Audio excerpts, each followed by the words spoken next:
Once upon a time, there was an emperor who loved nothing more than new clothes. He spent all his money on the finest fabrics and the most fashionable attire.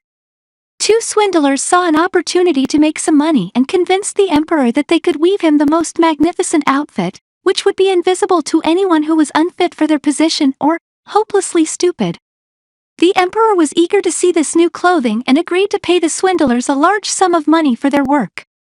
The swindlers pretended to weave the clothes on empty looms, and the emperor, along with his courtiers, pretended to admire the exquisite fabric, afraid to admit they could not see anything. On the day of the parade, the emperor put on his new clothes and walked through the streets, and the people pretended to admire the invisible fabric, too afraid to admit that they could not see anything. However, a small child in the crowd shouted out that the emperor was not wearing anything at all. Suddenly, the spell was broken, and people began to realize that the emperor had been tricked.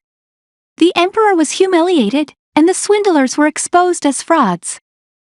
The story of the emperor's new clothes teaches us that sometimes people can be fooled by others who take advantage of their desire to fit in or be seen as intelligent.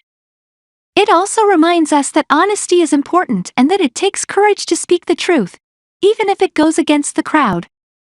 We should not be afraid to speak up when we know something is wrong, and we should not be too proud to admit when we have been fooled.